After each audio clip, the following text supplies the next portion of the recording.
मैंने तुम्हें आजादी से नाचने के लिए कहा था, न कि मुझे दूसरों के डांस से बेवकूफ बनाने के लिए।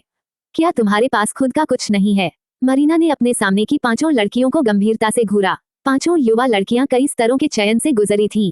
उन्हें पसंदीदा माना जा सकता था। ये पहली बार था कि किसी ने उनसे इस तरह के स्वर में बात की थी। डांस में कुछ ही मूवमेंट होते हैं, सभी के लिए नाचना लगभग एक जैसा ही होता है।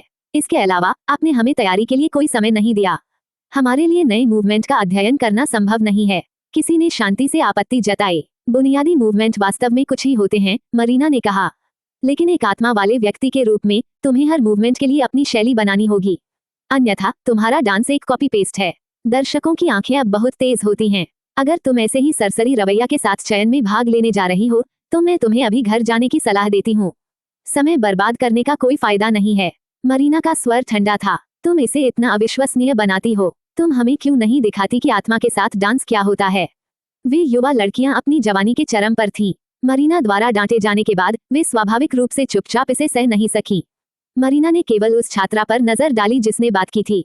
वह छात्रा तुरंत थोड़ी डरपोक हो गई और जिस पल उसकी नजर मरीना से मिली वह एक तरफ हट गई। जहां तक मरीना की बात है, उसने बस अपना कोट उतारा और सहजता से एक तरफ फेंक दिया। फिर उसने फिर से संगीत चालू किया। जब परिचय बजा तब मरीना हिली नहीं थी। जिस पल परिचय समाप्त हुआ और गायन बाहर आया, मरीना का शरीर तुरंत चलने लगा। वो कूदी और घूमी। उसका हर डांस स्टेप साफ और सीधा था और उसकी हर डांस मूव आत्मा को छू रही थी। यहाँ तक कि उसके चेहरे पर भाव भी उसके नियंत्रण में थे। ऐसा लग रहा था जैसे वो गाने के साथ एक हो गई हो। हर धुन और ताल उसके शरीर के साथ पूरी तरह से प्रस्तुत हो रही थी। 5 छात्राएं उस पल हैरान थीं। जब तक संगीत बंद नहीं हुआ वे अभी भी स्तब्ध थीं। उन्होंने अभी अभी नृत्य का एक उत्सव देखा था। कैसा है? क्या तुम्हें लगता है कि मैं अब तुम्हारे डांस का मूल्यांकन करने के लिए योग्य हूँ? मरीना ने पूछा। अभी इतना तेज डांस करने के बाद भी वह हाँफ नहीं रही थी। 5 छात्राओं के चेहरे तुरंत पीले पड़ गए। मैंने तुम सभी से कहा था कि तुम अभी भी बहुत छोटी हो ये जानने के लिए कि दुनिया विशाल है। हमेशा कोई ना कोई तुमसे बेहतर होता है। वह शिक्षक है जिसे मैंने तुम्हारे लिए बहुत मेहनत से पाया है। तुम्हें अगले 3 दिनों में उससे सीखने के लिए अपना सर्वश्रेष्ठ प्रयास करना होगा। मिस्टर क्लार्कसन के छात्र केवल तुम 5 में से ही आ सकते हैं, अन्यथा तुम मुझे निराश करोगी। बगल में खड़ा पीटर भी जल्दी से लड़कियों को उकसाने लगा। नमस्ते टीचर, हम अभी नासमझ थे, कृपया हमें माफ कर दें। 5 छात्राओं ने जल्दी से मरीना को झुककर प्रणाम किया। उन्होंने अपनी गलतियों से सीखा, इसलिए वे निराश नहीं थी। मैं एक कोमल शिक्षक नहीं हूँ। तुम सभी को मानसिक रूप से तैयार रहना होगा। अगर तुम्हें लगता है कि तुम कठिनाई नहीं सह सकती तो तुम अभी जा सकती हो। मरीना ने उनकी ओर देखा। हम कठिनाई से नहीं डरते, 5 लड़कियों ने एक स्वर में कहा। उन्होंने अभी अभी देखा था कि मरीना क्या करने में सक्षम थी। भले ही उन्हें अंत में विंस्टन द्वारा नहीं चुना जाए, उन्हें निश्चित रूप से बहुत फायदा होगा। ठीक है, तुम्हें अब से तैयार रहना चाहिए, मरीना ने ठंडे तरीके से कहा। मरीना को पहले से ही अभ्यास में देखकर पीटर ने तुरंत जेसिका को अभ्यास कक्ष से बाहर खींच लिया। तुमने मुझे बाहर क्यों खींचा? जेसिका ने शर्माते हुए अपना हाथ वापस खींचते हुए कहा। उसने मरीना को पर्याप्त डांस करते हुए नहीं देखा था। मरीना उन्हें विशेष प्रशिक्षण देने जा रही है। तुम्हारे लिए वहां रहना उचित नहीं है। तुम्हें मेरे पीछे आना चाहिए, पीटर ने कहा। मैं बस एक तरफ रहूंगी और उन्हें परेशान नहीं करूंगी, जेसिका ने समझाया। अगर तुम वहां रुकोगी तो तुम उन्हें परेशान करोगी। इसके अलावा तुम मुझसे इतनी क्यों डरती हो? मैं तुम्हें खाने नहीं जा रहा हूँ, पीटर ने अपनी भौहें उठाते हुए कहा। मैं नहीं डरती हूँ। जेसिका के कान फिर से लाल हो गए। उसने पीटर की ओर देखने की भी हिम्मत नहीं की। जेसिका को इस हालत में देखकर पीटर हर बार हैरान हो जाता था जब वो उसे देखता था। उसने अपने जीवन में कभी इतना शर्मीला व्यक्ति नहीं देखा था। क्या उसे इतना शर्मीला नहीं होना चाहिए कि ये उसकी आदत बन जाए? तुम मुझे ऐसे क्यों देख रहे हो? क्या मेरे चेहरे पर कुछ है? जेसिका पीटर की नजर में थोड़ा असहज थी। उसने अपना हाथ उठाकर अपना चेहरा छुआ। तुम्हारे चेहरे पर कुछ नहीं है। चलो चलते हैं, मैं तुम्हें कहीं ले जाता हूँ। पीटर ने जेसिका के सहमत होने का इंतजार किए बिना उसे एलिवेटर में खींच लिया। जेसिका ने अपना हाथ वापस खींचने की पूरी कोशिश की, लेकिन उसकी छोटी सी ताकत पीटर को हिला नहीं सकी। यह आदमी इतनी आसानी से दूसरों का हाथ क्यों पकड़ना पसंद करता है? जेसिका के कपड़ों के नीचे की त्वचा पहले से ही थोड़ी गुलाबी हो गई थी। दूसरी ओर पीटर कंपनी छोड़ने के बाद सीधे जेसिका के साथ बार गया। ये जेसिका का पहली बार था कि वह ऐसी जगह आई थी। चाहे वह शोरगुल वाला संगीत हो या डांस फ्लोर पर एक दूसरे से चिपके हुए पुरुष और महिलाएं, उसे खासकर असहज महसूस हुआ। जैसे ही जेसिका ये कहने वाली थी कि वह जाना चाहती है, उसने अचानक किसी को उनकी ओर हाथ हिलाते हुए देखा। मिस्टर मुअर, इधर आइए। उसका हाथ पकड़े हुए पीटर तेजी से उधर चला गया। जेसिका ने अपने होठों पर के शब्दों को निगल लिया। मिस्टर मुअर, आप आखिरकार वापस आ गए। मैंने सोचा था कि आप बाकी की जिंदगी सोलेमवुड जैसी छोटी जगह पर ही गुजारेंगे। ये सही है, आप 1 साल से अधिक समय से बाहर थे और हमने आपको बहुत याद किया। जनबर्फ में पीटर के बिना मुझे अब रुचि भी नहीं आती। कमरे में सभी जनबर्फ के अमीर दूसरी पीढ़ी के लोग थे। वे पहले पीटर के साथ घूमते थे। मैं उस तरह की जगह पर हमेशा के लिए कैसे रह सकता हूँ। मैं अब वापस आ गया हूँ। पीटर एक बड़े शख्स की तरह अपने पीछे के सोफे पर झुक गया। उसने अपने पैर सामने की कॉफी टेबल पर रख दिए। इतने लंबे समय तक वापस आने के बाद ये पहली बार था कि उसे बाहर आकर सांस लेने का समय मिला था। किनारे पर खड़ी जेसिका इतनी असहज महसूस कर रही थी कि उसने पीटर से फुसफुसाकर कहा, क्या मैं पहले वापस जा सकती हूँ? तुम क्यों वापस जा रही हो? चूंकि हम यहाँ हैं, चलो साथ में घूमते हैं, पीटर ने कहा, जो एक तरफ हट गया। यहाँ बैठो। अच्छा मिस्टर मूअर, क्या आपकी पसंद 1 साल के लिए दूर रहने के बाद बदल गई है? दूसरों ने आखिरकार जेसिका के अस्तित्व को देखा। आखिरकार उसकी उपस्थिति बहुत कमजोर थी। उसकी मोटी बैंग्स थी और उसने बड़े काले फ्रेम के चश्मे पहने थे। उसने एक सादी टी शर्ट और थोड़ी सफेद जीन्स पहनी थी। अगर वो वहां बिना कुछ कहे खड़ी रहती तो लगभग कोई भी उसे पहचान नहीं पाता। आखिरकार कमरे में सभी अमीर थे। उन सभी के मानदंड उच्च थे। तुम बकवास बातें मत करो, वो मेरी बहन है। तुम सभी अब से अपनी जुबान संभाल कर रखो। पीटर ने दूसरे पक्ष को चेतावनी भरी नजर दी। तुम्हारी बहन? क्या तुम्हारी केवल एक ही बहन नहीं है?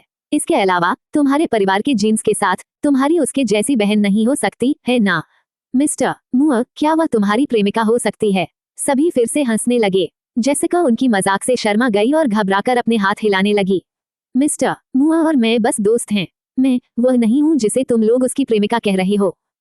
मिस्टर मूअर, 1 साल के लिए बाहर जाने के बाद तुमने अपना आकर्षण काफी खो दिया है।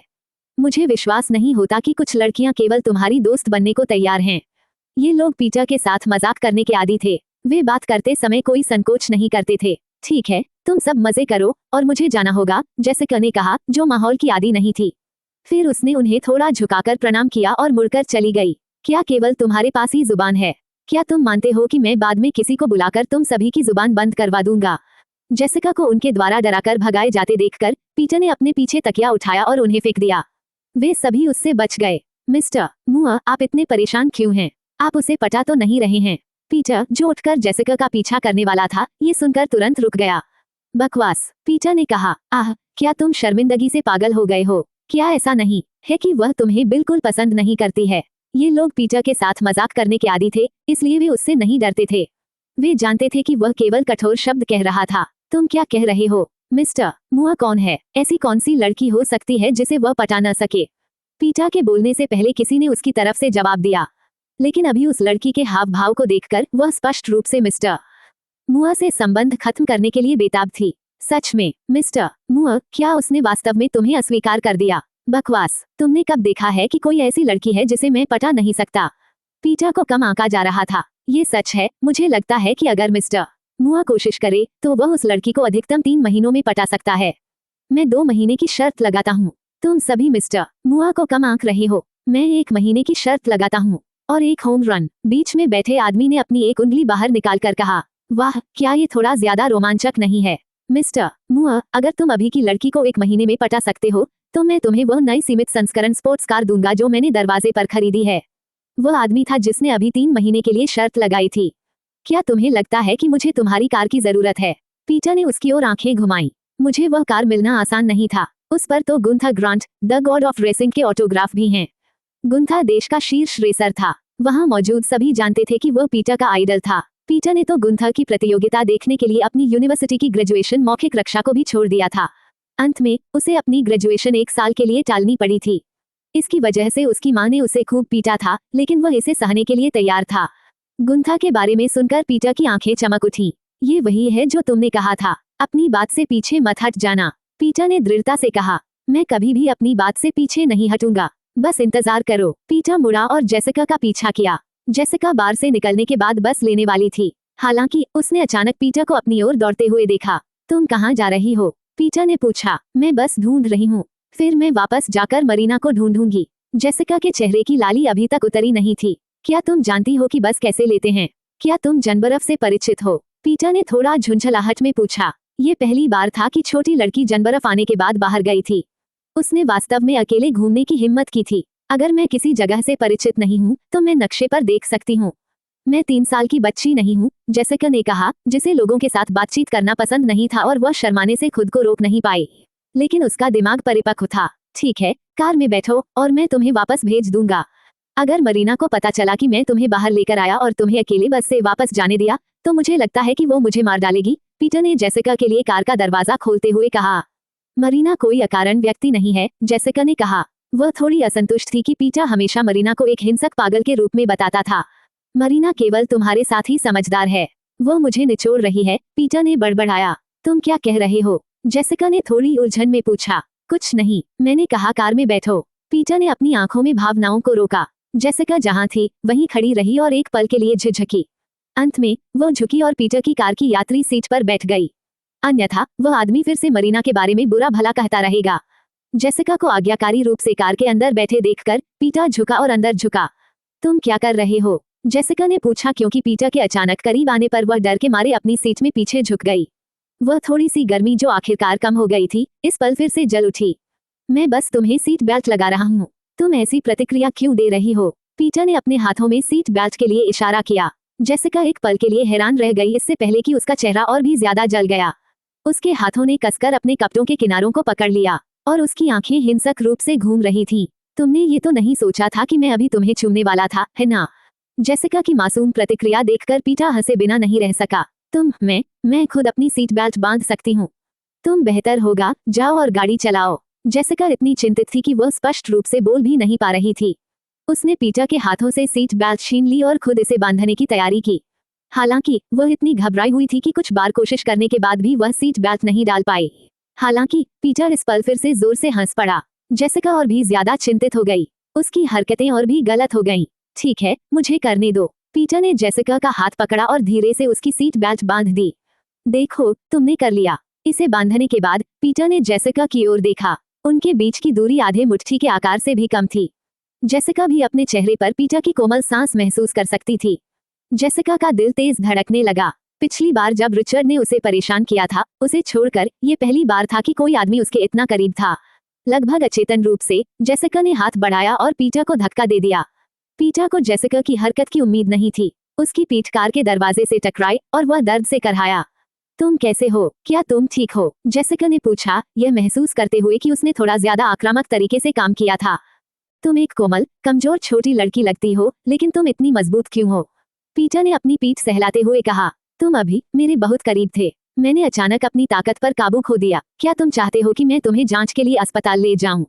जेसिका ने जल्दी से माफी मांगी। इस छोटी सी चोट के लिए अस्पताल जाना मेरे लिए बहुत ज्यादा है। मैं वापस जाकर खुद ही कुछ दवा लगा लूंगा। शायद ये बस एक खरोंच है।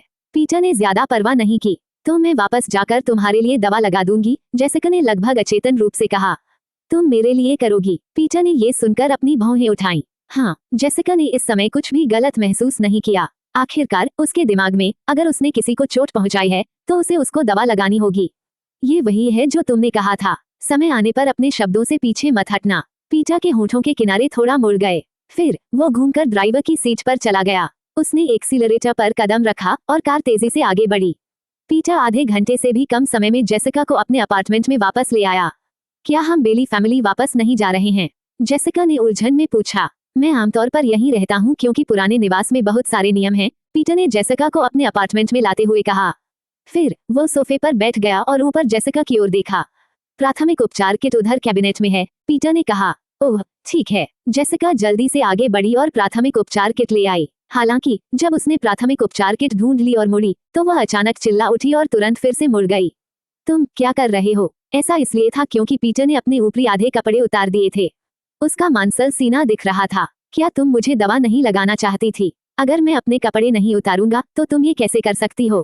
पीटर ने शांत तरीके से जवाब दिया। जेसिका प्राथमिक उपचार किट पर अपनी पकड़ को कसने से खुद को रोक नहीं पाई। उस समय उसने उम्मीद नहीं की थी कि दवा लगाने के लिए उसे अपने कपड़े उतारने पड़ेंगे। क्या तुम्हें पछतावा है? तो मुझे प्राथमिक उपचार किट दो और मैं खुद ही कर लूंगा। पीटर ने जेसिका के लाल कानों को देखा और मुस्कुराए बिना नहीं रह सका। जेसिका पीटर को प्राथमिक उपचार किट देने ही वाली थी जब उसने खुद से फिर से कहा, लेकिन मेरी चोटें पूरी तरह से मेरी पीठ पर हैं। मैं अपने हाथों से उन तक नहीं पहुंच सकता। जेसिका उसकी बात सुनकर अपने निचले होंठ को काटने से खुद को रोक नहीं पाई। उसने पीटर को चोट पहुंचाई थी और उसे दवा लगाने का वादा किया था।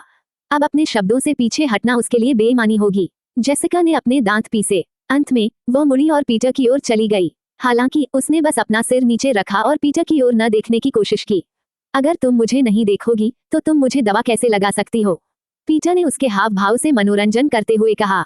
तुम मुड़ जाओ। जेसिका अपनी भावनाओं को नियंत्रित करने के लिए अपनी पूरी इच्छाशक्ति का उपयोग कर रही थी। हालांकि उसका चेहरा अभी भी इतना लाल था कि लगभग खून निकलने वाला था। पीटर जानता था कि अगर वह उसे इसी तरह चिढ़ाता रहा तो छोटी लड़की शायद डरकर भाग जाएगी।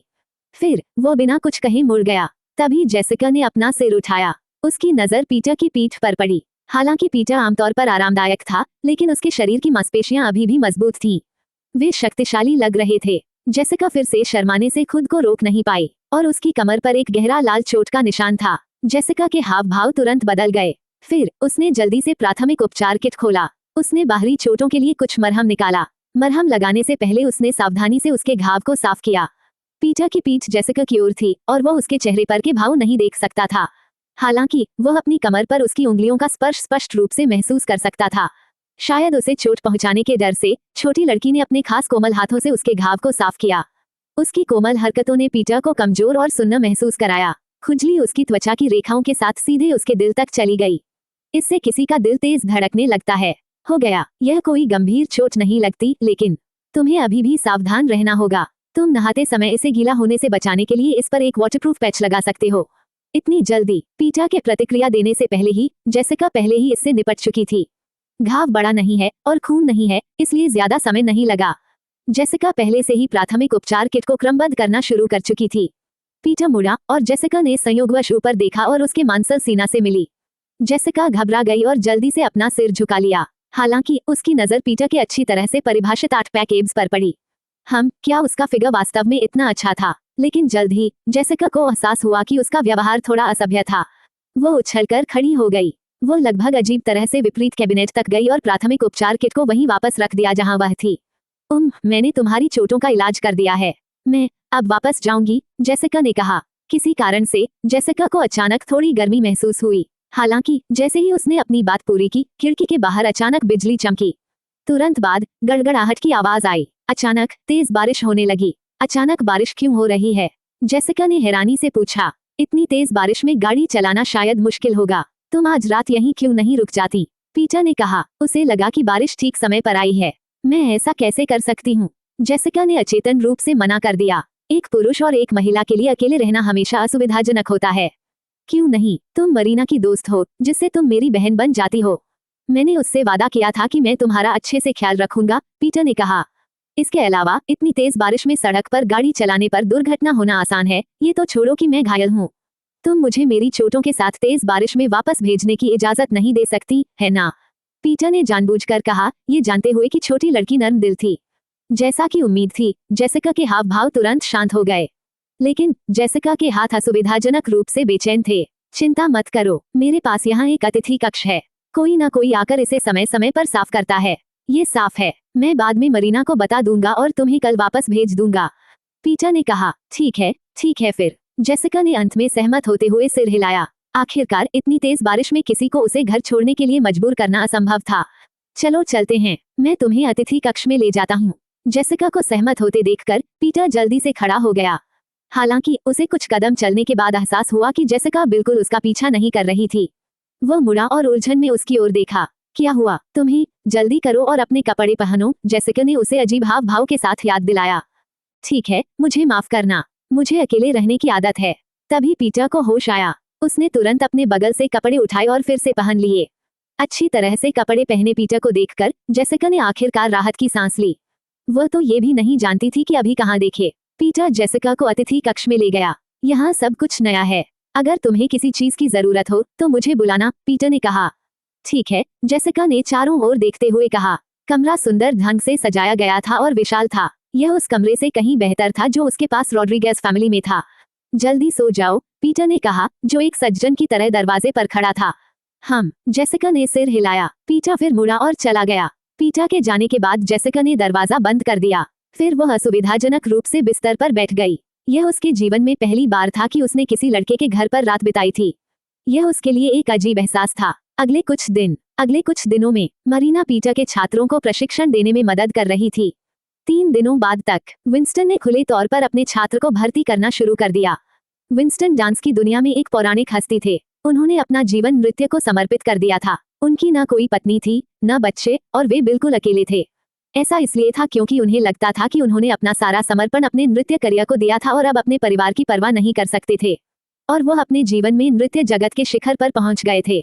उन्होंने नृत्य जगत के सभी बड़े पुरस्कार जीते थे। उसके बाद वह धीरे धीरे शिक्षण में पीछे हटने लगे। हालांकि उनके छात्रों की भर्ती के लिए उनके सख्त मानदंड थे, इसलिए उन्होंने अपने जीवन में केवल 3 निजी छात्रों को प्रवेश दिया था। उन्होंने कहा कि वह इस बार खुले तौर पर एक छात्र को भर्ती करने जा रहे थे। हालांकि केवल एक ही स्थान उपलब्ध था, लेकिन विदेशी और घरेलू दोनों ही नृत्य प्रेमियों ने जनबरफ पहुंचने के लिए हर संभव प्रयास किया था।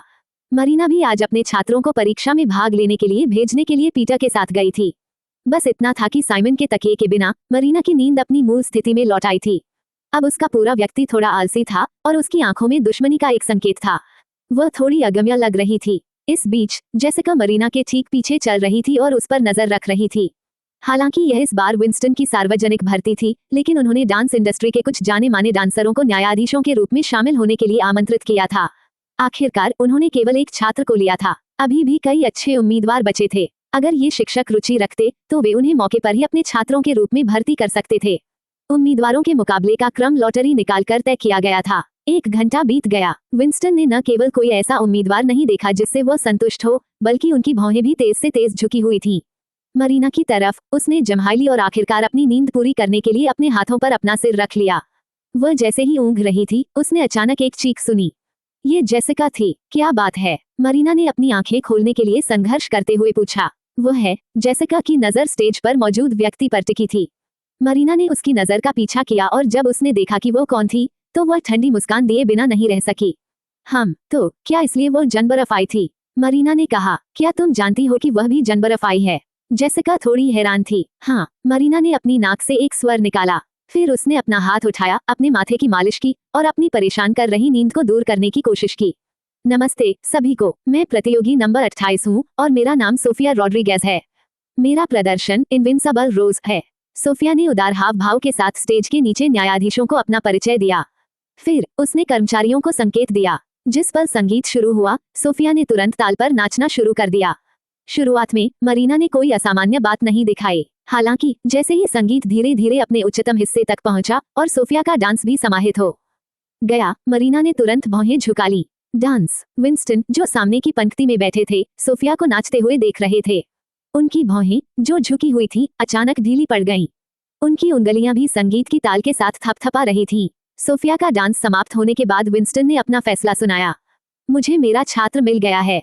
उसके पीछे के छात्र प्रदर्शन जारी रख सकते हैं। हमारे पास अभी भी यहाँ 3 उत्कृष्ट शिक्षक हैं। धन्यवाद मिस्टर क्लार्कसन। हालांकि सोफिया शुरुआत से ही आत्मविश्वासी थी, लेकिन उनकी बात सुनकर वह रोने से खुद को रोक नहीं पाई। जनबरफ में रहने के दिनों में वह शहर की समृद्धि से पूरी तरह वाकिफ हो गई थी। इसने उसे यहाँ रहने के अपने संकल्प को भी मजबूत किया था। उसने अपने होटल के कमरे में डांस का बार बार अभ्यास किया था। ये सब इस पल के लिए था। जैसे ही विंस्टन ने ऐसा कहा, अन्य 3 न्यायाधीशों ने दया के हाव भाव प्रकट किए। वे भी इस युवती को बहुत मानते थे। दुर्भाग्यवश वह विंस्टन की थी। उनके पास उसके लिए उनसे प्रतिस्पर्धा करने का कोई अधिकार नहीं था। सौभाग्य से आगे कई उम्मीदवार थे और उन्हें सही लोगों को चुनने में सक्षम होना चाहिए। मेरे छात्रों ने अभी तक प्रतिस्पर्धा भी शुरू नहीं की है। उन्होंने फैसला कैसे कर लिया? पीटर ने माथे पर बल डालते हुए कहा। उसने सुना था कि विंस्टन नियमों का पालन नहीं करते, लेकिन उसे उम्मीद नहीं थी कि यह सच होगा। इतने सारे उम्मीदवारों ने अभी तक प्रदर्शन नहीं किया है। उन्होंने उनका डांस देखना बंद कर दिया। उन्हें कैसे पता चला कि आगे कोई और उत्कृष्ट नहीं था? न केवल पीटर को यह अन्यायपूर्ण लगा, बल्कि अन्य छात्रों ने भी, जिन्होंने अभी तक प्रदर्शन नहीं किया था, परिणाम को स्वीकार नहीं किया। मिस्टर क्लार्कसन, हम इतनी दूर से यहाँ आए हैं। आपने अभी तक हमारा प्रदर्शन भी नहीं देखा है। आपको कैसे पता चला कि वो सबसे अच्छी है? ये सही है, उन्हें सभी के प्रदर्शन समाप्त होने का इंतजार करना चाहिए, है ना? एक पल के लिए हॉल में तेज आवाजें गूंजने लगी। छात्रों की भर्ती भाग्य की बात है। हो सकता है कि आप में से कुछ उससे बेहतर हों, लेकिन मेरी नजर उस पर है। मैं बस नृत्य जगत के सागर में एक बूंद हूँ। यहाँ कई उत्कृष्ट शिक्षक हैं। आप किसी और को चुन सकते हैं। फिर विंस्टन जेसिका के साथ जाने की तैयारी करने लगे। उसी पल दर्शकों से एक थोड़ी ठंडी आवाज अचानक आई। क्या मिस्टर क्लार्कसन का तथाकथित भाग्य ये हो सकता है कि उन्होंने एक साहित्यिक चोर को पसंद किया है? जैसे ही ये शब्द बाहर आए, वहां मौजूद सभी लोग आवाज के स्रोत को ढूंढने के लिए मुड़ गए। सोफिया स्टेज पर खुद को खड़ा होने से रोक नहीं पाई। आवाज, नहीं, ये वह नहीं हो सकती। वो यहाँ कैसे आ सकती है? क्या उसे सोलिमवुड में नहीं होना चाहिए? हालांकि मरीना अगले ही पल दर्शकों में से धीरे धीरे खड़ी हो गई। जब सोफिया ने मरीना का चेहरा साफ देखा तो वह लगभग जमीन पर गिर गई। ये वास्तव में वह थी। मैम, आपके अभी कहे गए शब्दों का क्या मतलब था? मरीना को खड़ी होते देखकर विंस्टन ने ठंडे तरीके से कहा, इसका मतलब है कि जिस डांस को इस व्यक्ति ने स्टेज पर नाचा वह साहित्यिक चोरी था। मरीना ने हर शब्द को साफ तौर पर कहा। ये सुनकर मौके पर मौजूद भीड़ में हंगामा हो गया। मैम, आपको सबूत के साथ बोलना चाहिए। आपके पास क्या सबूत है ये साबित करने के लिए कि प्रतियोगी का डांस अभी साहित्यिक चोरी था? विंस्टन ने माथे पर बल डालते हुए कहा। उनके लिए सही छात्र ढूंढना आसान नहीं था। हालांकि अगर यह साहित्यिक चोरी थी तो विंस्टन इसे बिल्कुल बर्दाश्त नहीं करेंगे। स्टेज पर सोफिया का चेहरा पीला पड़ गया था। डांस वास्तव में उसका मूल नहीं था। उसने एक बार कैम्बल फैमिली की दाइयों की बेटी को नाचते हुए देखा था। उसने महसूस किया कि वे हरकतें सुंदर थीं, इसलिए उसने उन्हें याद कर लिया। उसके बाद उसने अपने एकीकरण और नई रचना के माध्यम से वर्तमान डांस बनाया। इस डांस के कारण ही गॉर्डन उसके प्रति और भी दीवाना हो गया था। विंस्टन ने पहले भी उसके डांस का वीडियो देखा था। यही कारण था कि वह उसे चयन में भाग लेने देने को तैयार हो गए थे। क्या ये हो सकता है कि जिस व्यक्ति ने उस लड़की को नाचना सिखाया था वह मरीना थी? अगर ऐसा था तो वह सोफिया अपनी मुट्ठी भींचने से खुद को रोक नहीं पाई। क्योंकि मैंने उस डांस का इस्तेमाल बच्चों को बहलाने के लिए किया था, मरीना ने आलस्य से कहा। जैसा कि उम्मीद थी, मरीना के शब्दों ने सोफिया के संदेहों की पुष्टि कर दी। लेकिन बात इस मुकाम पर आ चुकी थी और वह कभी यह नहीं मान सकती थी कि डांस साहित्यिक चोरी था। सोफिया की नजर मरीना पर टिकी थी। तुम्हारे पास कोई सबूत नहीं है, उसने कहा। आपके पास क्या सबूत है ये साबित करने के लिए कि आप डांस की मूल रचनाकार हैं? घटना को हुए 1 साल से ज्यादा हो गया था। उसका विश्वास नहीं था कि मरीना अभी भी सबूत रख सकती है। इसके अलावा दाई को निकाल दिया गया था। वह छोटी लड़की अपनी माँ के साथ अपने गृहनगर लौट गई थी। उन्हें ढूंढने पर भी नहीं ढूंढा जा सकता था। मैम, अगर आपके पास कोई सबूत है तो आप हमें अभी दिखा सकती हैं। अगर नहीं तो कृपया मौके से चली जाएं और व्यवस्था को भंग न करें। विंस्टन को संदेह था, लेकिन सोफिया के दृढ़ हाव भाव देखकर उनका दिल वापस बैठ गया। एक साहित्यिक चोर में इतना ज्यादा निश्चितता नहीं होगी। सोफिया के पीड़ित हाव भाव को देखकर मरीना अचानक हंस पड़ी। सोफिया, तुम वास्तव में यह नहीं सोचती कि कोई सबूत नहीं है ना? तुम इतनी भोली क्यों हो? मरीना ने कहा। मरीना ने अपना सेल फोन निकाला और एक वेबसाइट में लॉग इन किया। कुछ ही पल बाद स्टेज के पीछे बड़ी स्क्रीन जल उठी। उसके तुरंत बाद एक डांस वीडियो चलाया गया। वीडियो के पृष्ठभूमि से लगता है कि यह एक डांस स्टूडियो में होना चाहिए। एक पतली सी दिखने वाली लड़की आईने के सामने अभ्यास कर रही थी। उसकी हरकतें सोफिया द्वारा अभी किए गए डांस से 80 से 90% समान थीं। हालांकि वीडियो में लड़की ने एक टोपी और एक मास्क पहना था। उसका चेहरा साफ नहीं दिखाई दे रहा था, लेकिन उसकी नृत्य की हरकतें वास्तव में समान थीं। ये बिल्कुल वैसा ही है। वीडियो में लड़की के प्रदर्शन को देखने के बाद भीड़ ने चर्चा करना शुरू कर दिया। सोफिया का चेहरा भी पीला पड़ गया। उसके नुकीले नाखून उसकी हथेलियों में धंसने से खुद को रोक नहीं पाए। लेकिन वह इतनी आसानी से हार मानना नहीं चाहती थी। सोफिया तुरंत सीधी खड़ी हो गई और बिना पलक झपकाए मरीना को घूरने लगी। आप इस वीडियो से क्या साबित कर सकती हैं? उसने कहा। मैंने पिछले 1 साल में कई जगहों पर डांस का अभ्यास किया है। क्या होगा अगर आपने मेरा अभ्यास देखा और इसे रिकॉर्ड कर लिया? क्या मैं ये भी कह सकती हूँ कि आपने मेरी साहित्यिक चोरी की? तुम्हारा दिमाग वास्तव में जल्दी प्रतिक्रिया देता है। हालांकि जो कुछ तुमने नकल किया है वो नकल ही है। वो कभी भी तुम्हारा नहीं बनेगा। मरीना ने सोफिया को तिरस्कार से देखते हुए कहा। उसकी पतली उंगलियों ने अपने सेल फोन पर कुछ और बार टैप किया। बड़ी स्क्रीन पर का दृश्य तुरंत बदल गया। मरीना ने कहा, ये वीडियो कोई निजी वीडियो नहीं है और इसे 6 साल पहले ऑनलाइन अपलोड किया गया था। उस समय इसने काफी हलचल मचाई थी। यह मूल वीडियो की नवीनतम अपलोड तिथि है। आप सभी देख सकते हैं। प्रतियोगी ने अभी कहा कि उसने केवल पिछले 1 साल में डांस का अभ्यास करना शुरू किया है। मैं आपसे पूछती हूँ, एक ऐसा वीडियो जो 5 साल पहले जारी किया गया था, वह 1 साल पहले के डांस की नकल कैसे कर सकता है? मरीना के होंठ एक ठंडी मुस्कान में मुड़ गए। सोफिया की आंखों में घबराहट का एक निशान तुरंत दिखाई दिया। नहीं, ये वह नहीं है, बस मुझसे गलती हो गई। मैंने बस इस साल बार बार डांस का अभ्यास करना शुरू किया, लेकिन मैंने इसे 6 साल पहले बनाया था। वैसे भी वीडियो में लड़की ने अपना चेहरा नहीं दिखाया था। उसने जोर देकर कहा कि वो व्यक्ति वही है और मरीना उसका कुछ नहीं कर सकती थी। क्या तुम निश्चित हो कि यह 6 साल पहले था? मरीना ने अपनी काली आंखों को सिकोड़ते हुए पूछा। हाँ, ये 6 साल पहले था, सोफिया ने स्थिर आवाज में कहा। लेकिन मैं क्या करूं? मैं अभी गलत थी। वीडियो के अपलोड होने का सटीक समय वास्तव में 7 साल पहले था। मरीना ने अपलोड तिथि को विशेष रूप से बड़ा कर दिया। ये वास्तव में 7 साल पहले था। सोफिया के पैर लगभग जवाब दे गए। मरीना ने मुस्कान के साथ उसकी ओर फिर से देखा। क्या तुम फिर से कहने जा रही हो कि तुम अभी गलत थी? तुमने वास्तव में इसे 6 साल पहले नहीं बल्कि 8 साल पहले बनाया था, उसने कहा। मरीना के स्वर में उपहास का एक संकेत था। एक गलती एक दुर्घटना हो सकती थी। हालांकि अगर उसने इसे लगातार 2 बार किया तो निश्चित रूप से उसका कोई गुप्त मकसद था और जानबूझकर इसे छिपाया गया था। विंस्टन ऐसे व्यक्ति नहीं थे जिन्हें आसानी से धोखा दिया जा सके। अब तक इसकी पुष्टि की जा सकती थी कि सोफिया का डांस साहित्यिक चोरी था। उनका चेहरा एक पल में पीला पड़ गया। उन्होंने अपने हाथ हिलाए और जाने की तैयारी की। मिस्टर क्लार्कसन, सोफिया ने विंस्टन की हरकत देखी और जल्दी से उनका पीछा किया। हालांकि जब वो उन्हें पकड़ने वाली थी तो विंस्टन ने उसे धक्का देकर दूर कर दिया। सोफिया कुछ कदम पीछे हटी। विंस्टन ने कहा, मैंने सार्वजनिक रूप से कहा है कि चयन में भाग लेने वाले सभी डांस मूल होने चाहिए। कोई साहित्यिक चोरी नहीं होनी चाहिए। आपने तो मुझे ये भी बताया कि डांस पूरी निश्चितता के साथ 100% आपका मूल है। आप मुझे निराश करती हैं। मैं आपको फिर से नहीं देखना चाहता। भविष्य में मेरे सामने मत दिखना। फिर विंस्टन चले गए। वो वास्तव में एक पल भी और नहीं रुकना चाहते थे। आखिरकार उन्होंने अभी इतने सारे लोगों के सामने कहा था कि उन्हें वह पसंद आई है। अंत में वो व्यक्ति वास्तव में एक साहित्यिक चोर निकला। उन्होंने वास्तव में एक साहित्यिक चोर को पसंद किया था और लगभग उसे अपनी छात्र बना लिया था। यह उनके जीवन का सबसे अपमानजनक पल था। मिस्टर क्लार्कसन, सोफिया उनका पीछा करना चाहती थी, लेकिन विंस्टन पहले ही दरवाजे पर गायब हो चुके थे। चयन प्रक्रिया में ऐसी दुर्घटना के साथ जो न्यायाधीश और उम्मीदवार पीछे छूट गए थे, उन्हें समझ नहीं आ रहा था कि क्या करें। अंत में नृत्य जगत के एक बड़े शख्स जो केवल विंस्टन से पीछे थे, खड़े हुए और बोले। उन्होंने व्यक्त किया कि चयन को आज अस्थायी रूप से निलंबित कर दिया जाएगा और वे कल फिर से आएंगे। जिन प्रतियोगियों ने आज प्रदर्शन नहीं किया वे कल प्रदर्शन जारी रख सकते हैं। इनमें से प्रत्येक शिक्षक भी इन उम्मीदवारों में से एक छात्र का चयन करेगा। न्यायाधीश के शब्दों ने बेचैन छात्रों को शांत कर दिया। आखिरकार वे केवल विंस्टन जैसे व्यक्ति के साथ अपनी किस्मत आजमाने के लिए यहाँ आए थे। अगर वे अन्य शिक्षकों के शिष्य बन सकते थे तो यह अच्छा होगा। आखिरकार अन्य 3 शिक्षक भी नृत्य जगत में उत्कृष्ट थे। इकट्ठे हुए छात्र भी जल्द ही एक एक करके चले गए। मौके पर केवल अनिच्छुक सोफिया, मरीना और मरीना की पार्टी ही बची थी। एक फोटोग्राफिक मेमोरी। क्या तुम्हारे पास वास्तव में ये कौशल है? पीटर हैरान था। यह ज्यादा उपयोग की नहीं है, जेसिका ने अपनी आवाज में हीनता का संकेत दिखाते हुए कहा।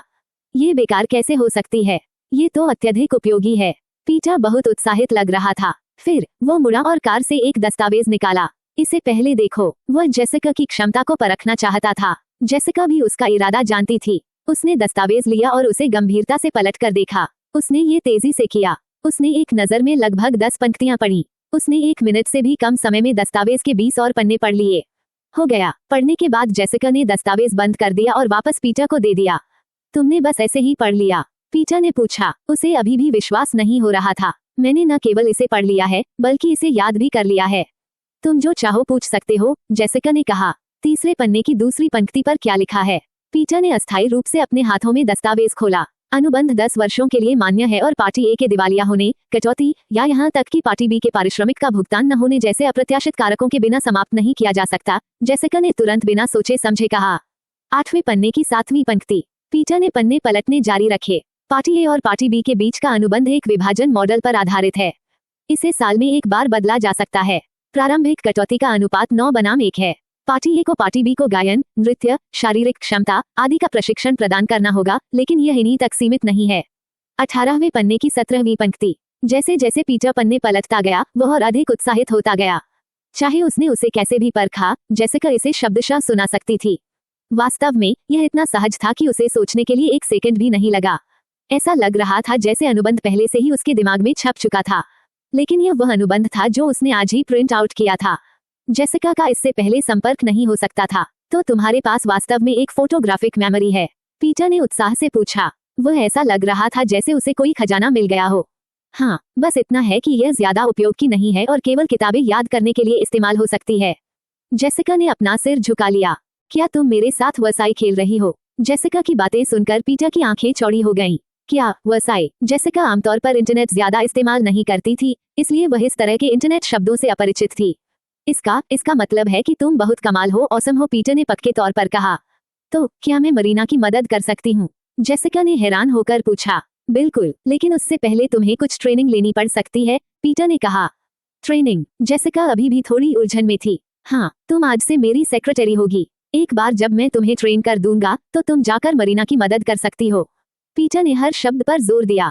तुम्हारी सेक्रेटरी? क्या मैं सेक्रेटरी बन सकती हूँ? मुझे इस बारे में कुछ भी नहीं पता। जेसिका थोड़ी अचंभित थी। लोग तब काम करना शुरू करते हैं जब उन्हें कुछ नहीं पता होता। कोई बात नहीं, तुम्हें बस मेरे इंस्ट्रक्शंस को फॉलो करना है और मैं तुम्हें सिखा दूंगा। पीटर ने अपना सिर थोड़ा झुकाकर जेसिका को गंभीरता से घूरना शुरू किया। उसमें थोड़ी भी नापसंदगी या टालमटोल नहीं थी। वह वास्तव में गंभीर था। जेसिका के दिल में अचानक किसी वजह से एक अजीब एहसास हुआ। मरीना के अलावा पीटर ही उसके जीवन में एकमात्र व्यक्ति था जिसने उसे बेकार होने के लिए बुरा नहीं माना। वो उसे सिखाने को भी तैयार था। चिंता मत करो, मैं खूब मेहनत करूंगी, जेसिका ने दृढ़ता से कहा। वह निश्चित रूप से अपने सामाजिक बाधाओं को दूर करने के लिए कड़ी मेहनत करेगी। वह एक ऐसे व्यक्ति के रूप में विकसित होने के लिए कड़ी मेहनत करेगी जो मरीना की मदद कर सके। तो अब मैं तुम्हें सेक्रेटरी के रूप में पहला काम देता हूँ। जेसिका को इतना उत्सुक देखकर पीटर संतुष्ट हुआ। बताओ। जेसिका ज्वलंत नजर से उसे घूरने लगी। मेरे पास यहाँ 20 डॉक्यूमेंट्स हैं। इन सबको याद करो। तुम बाद में मेरे साथ एक बैंक्वेट में जाओगी। जब तुम इन लोगों से मिलोगी तो तुम मुझे याद दिलाओगी कि वे कौन हैं, उन्हें क्या पसंद है और उन्हें क्या नापसंद है। पीटर मुड़ा और 20 डॉक्यूमेंट्स लेकर जेसिका की बाहों में रख दिए। ओके। जेसिका उन चीजों को याद करने में सबसे अच्छी थी। उसने बिना किसी झिझक के सहमत होकर कहा, लेकिन तुम्हारे पास सिर्फ 1 घंटे से भी कम समय है। क्या तुम कर पाओगी? पीटर ने समय पर एक नजर डाली। जरूरत नहीं है। जेसिका ने अपने सामने के डॉक्यूमेंट्स पर एक नजर डाली। हाँ, पीटर पूरी तरह से नहीं समझ पाया कि उसका क्या मतलब था। 1 घंटा नहीं लगेगा। जेसिका ये कहते हुए ही डॉक्यूमेंट्स पलटने लगी। उसने ये बहुत तेजी से किया, पहले से भी तेज। अगर यह किसी और की नजरों में होता तो शायद वे सोचते कि वह सिर्फ उन्हें पलट रही है। हालांकि पीटर पहले ही उसकी क्षमता जांच चुका था और उसे परेशान नहीं किया। उसने कार का दरवाजा खोला और उसे कार में बैठने दिया, चुपचाप डॉक्यूमेंट्स याद करते हुए। मरीना की ओर, मरीना की तरफ। वह गाड़ी चलाकर एक कार्गो डॉक पर गई थी। बंदरगाह पर 1 दर्जन से अधिक फ्रेटर्स मालवाहक जहाज थे। पोटाकुली फ्रेटर्स पर से कार्गो उतार रहे थे। मरीना ने चारों ओर देखा, लेकिन जिस व्यक्ति को वह ढूंढ रही थी वह नहीं मिला। जैसे ही वह पूछने के लिए अपना सेल फोन निकालने वाली थी, हालांकि उसे अचानक एक नया मैसेज मिला। वेल, बिग ब्रदर, तुम अभी कहाँ हो? मुझे तुम दिख क्यों नहीं रहे हो? भेजने वाला क्वांटम था। मैं पहले ही यहाँ हूँ। तुम कहाँ हो? मरीना ने सिर झुकाकर रिप्लाई किया। तुम यहाँ हो? यह इम्पॉसिबल है। मैं पूरे समय एंट्रेंस और एग्जिट की दिशा में घूर रहा हूँ, लेकिन तुम नहीं दिखे। अंधेरे में छिपा हुआ क्वांटम बहुत सतर्क था। अब उसे हर तरफ से ढूंढा जा रहा था। भले ही दूसरा व्यक्ति उसका ब्रो हो, वह थोड़ा भी आराम नहीं कर सकता था। क्या वह एंट्रेंस और एग्जिट की दिशा में घूर रहा था? मरीना ने वापस उस जगह देखा जहां से वह अभी गुजरी थी। इस पोर्ट में सिर्फ एक एग्जिट था। अगर उसे एंट्रेंस पर होने वाली हरकतों को साफ देखना था तो सबसे अच्छी पोजीशन होनी चाहिए। मरीना ने चारों ओर देखा और फिर अपनी नजर पास के एक लाइट हाउस पर टिकाई। क्वांटम द्वारा मैसेज भेजने के बाद दूसरा पक्ष चुप हो गया। बिग ब्रदर, कहीं तुम उन लोगों से बिक तो नहीं गए हो? तुम इतने विश्वासघाती नहीं हो सकते। हम साथ में जिंदगी और मौत से गुजरे हुए ब्रदर्स हैं। क्वांटम की उंगलियां उसके सेल फोन पर तेजी से चल रही थीं, मरीना पर मैसेजेस की बौछार कर रही थीं। वो उसकी शरण लेने के लिए हजारों मील का सफर करके आया था। तुम्हारा भाई कौन है? ठीक उसी पल अचानक क्वांटम के पीछे से एक ठंडी महिला की आवाज आई। अचानक आई आवाज ने क्वांटम को जमीन से उछलने पर मजबूर कर दिया। फिर उसने अपने सामने की पतली, आकर्षक महिला को डर से देखा। तुम कौन हो? क्वांटम का शरीर दीवार से कसकर सिमट गया था। मैं तुम्हारा बिग ब्रदर हूँ, मरीना ने एक हाथ अपनी जेब में और उदास हाव भाव के साथ कहा। मेरा बिग ब्रदर? मेरा कोई बिग ब्रो नहीं है। क्वांटम अचेतन रूप से मना करना चाहता था, लेकिन उसे कुछ याद आया और उसने अपने सामने मरीना पर अपनी आंखें फैला दी। तुम बिल्कुल वैसे ही हो जैसा मैंने सोचा था, एक टिपिकल गीक, मरीना ने क्वांटम को ऊपर से नीचे तक देखते हुए कहा। उसकी त्वचा लगभग बीमार की तरह पीली थी और वह पतला और कमजोर था। एक काले फ्रेम का ग्लासेस, एक प्लाड शर्ट और एक बड़ा काला बैकपैक। उसने एक गीक के लिए जरूरी सभी चीजें इकट्ठी कर ली थी।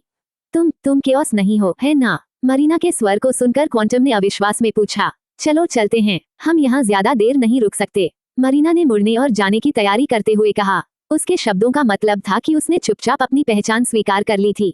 हालांकि क्वांटम अभी भी सदमे में वहीं खड़ा रहा और उसके पीछे चलने का कोई इरादा नहीं था। क्या हुआ? क्या तुम अपने दुश्मन के आकर तुम्हें मारने का इंतजार कर रहे हो? मरीना ने तुरंत मुड़कर पूछा जब उसने देखा कि क्वांटम उसके पीछे नहीं आया। वह सही था, यही वह स्वर था। क्वांटम ने अपना सामान सफाई से पैक किया और अपने बैकपैक के साथ उसके पीछे चलने लगा। मरीना की कार में बैठने पर भी उसे विश्वास नहीं हो रहा था। क्या तुम वाकई केओस हो? मरीना ने खुद को समझाने की जहमत नहीं उठाई और बस अपने हाथ में फोन सीधे उसे फेंक दिया। क्वांटम ने घबराकर उसे पकड़ लिया। वो उसकी केओस के साथ चैट का अंश था। क्वांटम ने फोन देखा, फिर ऊपर मरीना को देखा। उसने फिर से अपना फोन देखा और फिर मरीना को देखा। आखिरकार उसने अपने हाथ उठाए और निराशा में अपना सिर ढक लिया। ओह माय गॉड, तुम वाकई एक वुमन हो, एक रियल ब्यूटी। क्वांटम ने जल्दी से पैसेंजर सीट में लगा मिरर खोला और अपनी वर्तमान दिखावट को सुधारने की तैयारी की।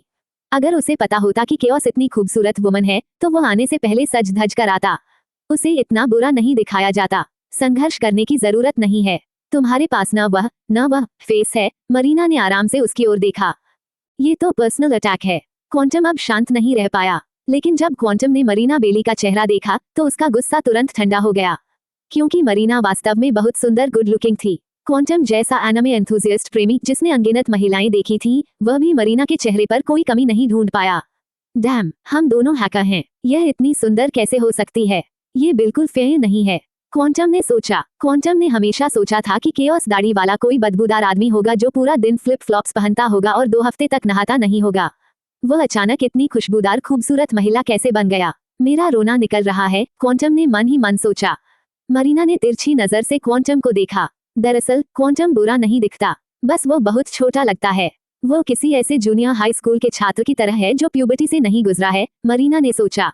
हालांकि मरीना जानती थी कि सामने वाला लड़का पहले ही 20 साल का हो चुका था। वैसे तुमने किसको नाराज किया? उन्होंने तुम्हारे हेडक्वार्टर्स को भी उड़ा दिया, मरीना बेली ने उत्सुकता से पूछा। आखिरकार मरीना को क्वांटम की हैकिंग क्षमताओं पर भरोसा था। इसके अलावा उसे यकीन था कि क्वांटम छिपने में बेहद अच्छा था। उसने भी पहले क्वांटम को ढूंढने में बहुत समय लगाया था। वो व्यक्ति पागल है जो मुझे नहीं छोड़ेगा। मुझे लगा कि वह मुझे पकड़ने वाला है, इसलिए आगे नुकसान से बचने के लिए मेरे पास अपने हेडक्वार्टर्स को उड़ाने के अलावा कोई विकल्प नहीं था। ये सोचकर क्वांटम के दिल में दर्द हुआ। फिर उसने गंभीर चेहरे के साथ मरीना को देखा। इसलिए मैं तुम्हारी शरण लेने के लिए इतनी दूर आया हूँ। तुम्हें मेरी रक्षा करनी होगी। मैं तो बस एक निहत्था छोटा गीक हूँ। क्वांटम की आंखों में आशा की चमक थी। मरीना कुछ नहीं बोली। क्वांटम की हरकत से चिढ़कर स्टीयरिंग व्हील पकड़े हुए उसके हाथ अनजाने में कांप गए। अगर तुम नहीं चाहते कि मैं तुम्हें अभी कार से बाहर फेंक दूं, तो उस घिनौनी नजर से देखना बंद करो। क्वांटम पलक झपकते ही गंभीर हो गया।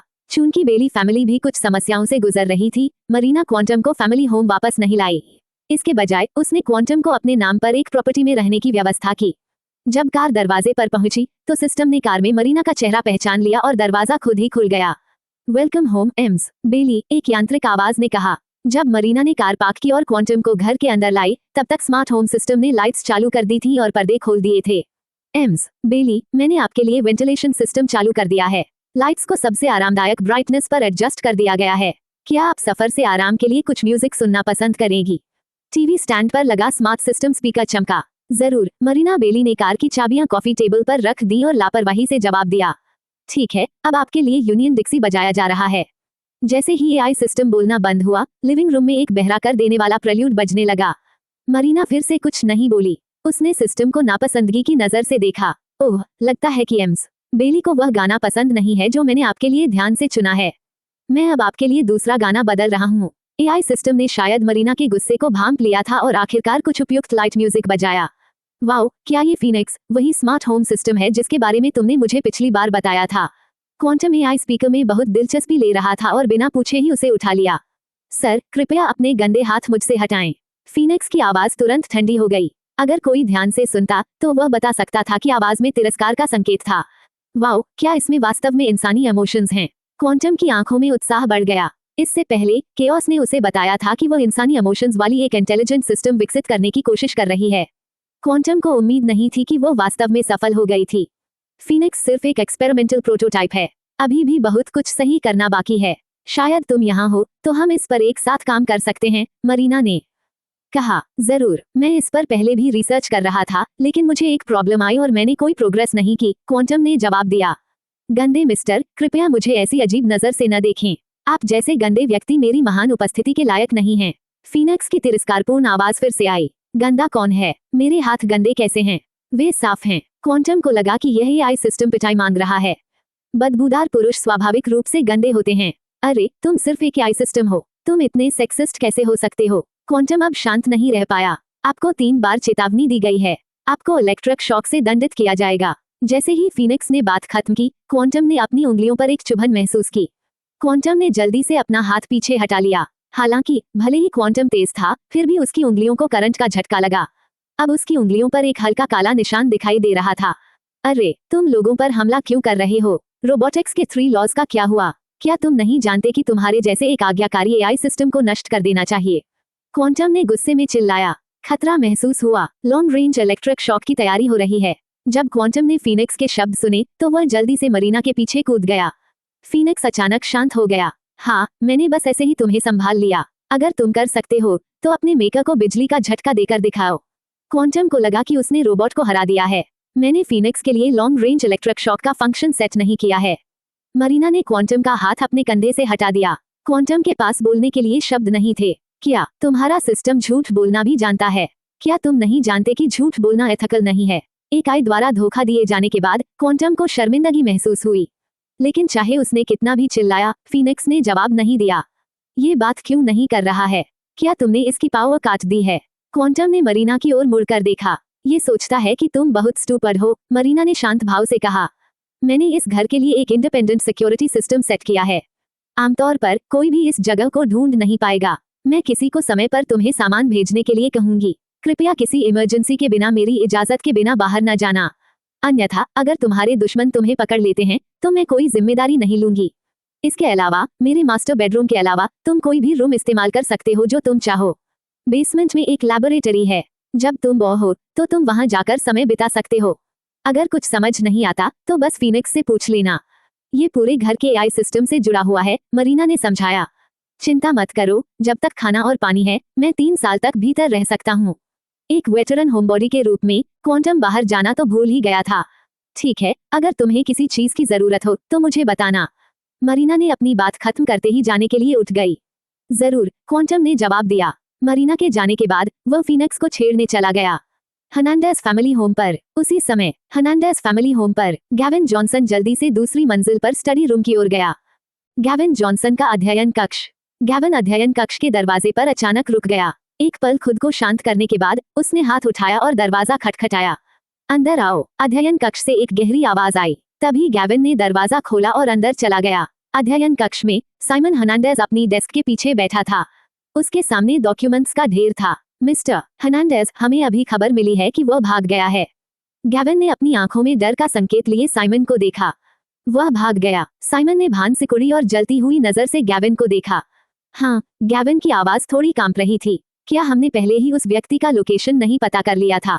वह कैसे भाग गया? साइमन की आवाज बहुत ठंडी थी। वह क्वांटम एक नाली के चूहे की तरह चालाक है।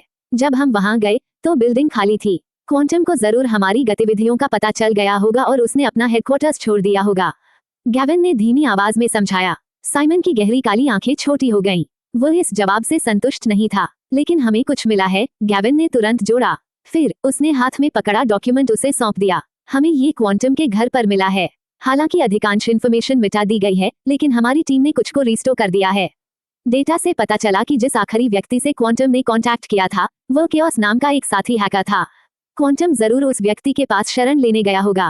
केओस। डॉक्यूमेंट्स पलटते हुए साइमन खुद को रुकने से नहीं रोक पाया। गैविन ने कहा, ये केओस डार्कनेट का नंबर 1 हैकर है। अगर वो व्यक्ति क्वांटम की मदद कर रहा है तो हमारे लिए उसे ढूंढना थोड़ा मुश्किल हो सकता है। जो कुछ भी हो सके इस केओस को ढूंढूं। साइमन हर्नांडेज ने भी इस निकनेम के बारे में सुना था। केओस कई सालों से गायब लगता था। वो व्यक्ति अभी ही क्यों फिर से सामने आया? क्या ऐसा हो सकता है कि केओस भी एकिस्टर ट्रेजर चाहता है? साइमन ने सोचा। जी सर, गैविन ने जवाब दिया। वहां से कोई खबर है? साइमन ने अचानक पूछा। हाँ, गैविन एक सेकंड के लिए भ्रमित हो गया। साइमन ने तुरंत उसे एक ठंडी नजर दी। ओह, क्या आप मिस बेली की बात कर रहे हैं? हमें खबर मिली है कि मिस बेली पहले विंस्टन क्लार्कसन के परफॉर्मेंस वेन्यू गई थी। मिस बेली पीटर मुआ के साथ गई थी। Winston Clarkson. साइमन ने नाम सुनकर गुस्से में नाक सिकुड़ी। वह छोटी लड़की वास्तव में कृतघ्न है।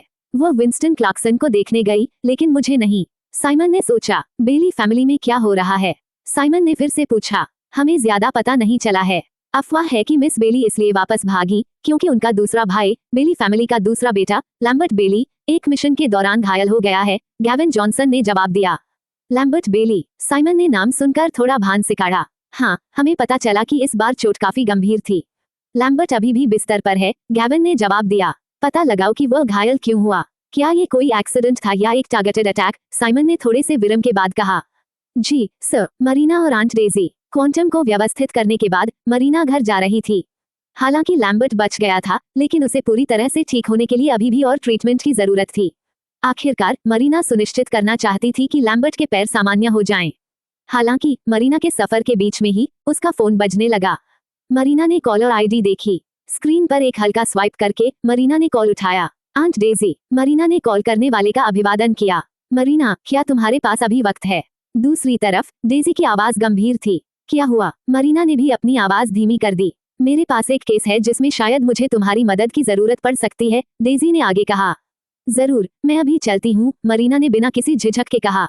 डेजी पिछली जनरेशन में बेली फैमिली में पैदा हुई एकमात्र लड़की थी। डेजी परिवार की लाडली प्रिंसेस हो सकती थी, लेकिन उसने वह सब मना कर दिया और बेली फैमिली की छत्रछाया में न रहने का फैसला किया। इसके बजाय डेजी ने खुद को पुलिस डिपार्टमेंट को समर्पित कर दिया। उसने बेली फैमिली से बिल्कुल भी मदद नहीं ली और जनबरफ पुलिस डिपार्टमेंट की चीफ ऑफ पुलिस बनने में कामयाब रही। मरीना भी जानती थी कि डेजी बहुत अच्छा परफॉर्म करने वाली थी। अगर यह कोई बेहद मुश्किल केस नहीं होता तो डेजी उसे कभी फोन नहीं करती। मरीना ने तुरंत बेली फैमिली को फोन किया और डॉक्टर्स को लैम्बर्ट बेली का अच्छे से ध्यान रखने को कहा। फिर वो डेजी से मिलने चली गई। आधे घंटे बाद मरीना की कार जनबरफ पुलिस स्टेशन के सामने रुक गई। जब वो कार से उतरी तो डेजी पहले ही मरीना का अभिवादन करने के लिए वहां मौजूद थी। आंट डेजी, आप खुद बाहर क्यों आए? मरीना आगे बढ़ी। मेरी मरीना यहाँ है। बेशक, मैं खुद ही बाहर आऊंगी तुम्हारा स्वागत करने के लिए। क्या होगा अगर दूसरों ने तुम्हें वह स्वागत नहीं दिया जिसकी तुम हकदार हो? डेजी ने प्यार भरी नजरों से मरीना को देखा। मुझे यकीन है कि दूसरे भी उतना ही स्वागत करेंगे। बाहर हवा बहुत तेज है। आंट डेजी, अपनी घायल हाथ का ध्यान रखना, ठंड में तुम्हें तकलीफ होगी। चलो अब अंदर चलते हैं। मरीना ने देर न करते हुए डेजी को स्टेशन के अंदर जाने में मदद की। डेजी हमेशा एक पुलिसमैन के रूप में फ्रंट लाइन पर रही थी। एक बार जब वह एक मिशन पर थी तो डेजी ने एक बच्चे को बचाने के लिए अपने हाथ से एक बुलेट को रोक दिया था और लगभग उसी समय मरीना गायब हो गई थी। मरीना को ढूंढने में व्यस्त होने के कारण डेजी को अपने हाथ के लिए ठीक से ट्रीटमेंट नहीं मिला। यही वजह थी कि चोट अभी भी समय समय पर डेजी को परेशान करती थी। जब मौसम ठंडा हो जाता था तो डेजी के हाथ में बहुत दर्द होता था। इस घटना के कारण ही बेली फैमिली ने डेजी से फील्ड वर्क छोड़ने का आग्रह किया था। या तो ये या रेजिग्नेशन। डेजी के पास मानने के अलावा कोई विकल्प नहीं था और केवल ऑफिस वर्क में लग गई। चोट पहले डेजी के लिए एक दर्दनाक मेमोरी थी, लेकिन मरीना के शब्दों ने उसके दिल को बेहद सुकून दिया। डेजी मुस्कुराहट के साथ सहमत हुई। एक लड़की वास्तव में बहुत ज्यादा केयर करने वाली होती है। मरीना मेरे बेटे जैसी बिल्कुल नहीं है। वह तो पूरा दिन बस मेरे लिए परेशानी खड़ी करना जानता है। मुझे उसे वापस वहीं डाल देना चाहिए था जहां से वह आया था और उसे एक बेटी के रूप में रिइंकार्नेट होने देना चाहिए था, डेजी ने सोचा। डेजी और मरीना सामने के दरवाजे से एक साथ अंदर गए। रास्ते में कई पुलिस ऑफिसर्स ने उन्हें एक साथ देखा। अधिकारियों ने बड़े अविश्वास के साथ अपने चीफ को देखा, जो हमेशा उनके सामने सख्त रहती थी, एक छोटी लड़की का हाथ इतने प्यार से पकड़े हुए थी। इस दृश्य पर उनके जबड़े लटक गए। जनबरफ पुलिस स्टेशन का चैटरूम मैसेजेस से भर गया। यह क्या हो रहा है? क्या हमारे चीफ का इतना जेंटल साइड भी है? ओह माय गॉड, अगर हमारे चीफ ने पुलिस यूनिफॉर्म नहीं पहनी होती तो मुझे शक होता कि वो व्यक्ति हमारे चीफ की ट्विन सिस्टर है। वैसे क्या वह यंग लेडी हमारे चीफ की डॉटर इन लॉ बहू हो सकती है? किसी ने एक सवाल के साथ जवाब दिया। संभव नहीं, डॉटर इन लॉ बहू। मैं उस व्यक्ति को देखना चाहता हूँ जिसे हमारे चीफ इतना प्यार करते हैं। क्या किसी के पास पिक्चर्स हैं? किसी ने जोश में पूछा। मैंने अभी अपनी जान को जोखिम में डालकर यह पिक्चर ली है। वो यंग लेडी शानदार है और हमारे चीफ से थोड़ी मिलती जुलती लगती है। क्या इसका मतलब ये हो सकता है कि वे एक अच्छी मैच हैं? किसी ने कुछ दूरी से ली गई एक धुंधली पिक्चर अपलोड की। धुंधलापन होने के बावजूद यहाँ तक कि सबसे गैर रोमांटिक व्यक्ति भी डेजी बेली के बगल वाली लेडी से तुरंत आकर्षित हो जाएगा। वाओ, डेजी वास्तव में हमारी पुलिस चीफ बनने में बहुत अच्छी है। उसमें लोगों को पहचानने की गजब की क्षमता है। वह अपराधियों की पहचान करने के साथ साथ एक अच्छी डॉटर इन लॉ भी चुन सकती हैं। थैंक गॉड, धन्यवाद यंग लेडी, हमारे चीफ का गुस्सा कम करने के लिए। चीफ वास्तव में इस हालिया केस से हमारी लिमिट्स को आगे बढ़ा रही हैं। कम से कम हम आज सुबह राहत की सांस ले सकते हैं। वही तो, मैं अब सोने के लिए कहीं जगह ढूंढता हूँ। मैं 5 दिन से नहीं सोया हूँ। हेल्प। ग्रुप चैट में चर्चा की दिशा तुरंत बदल गई।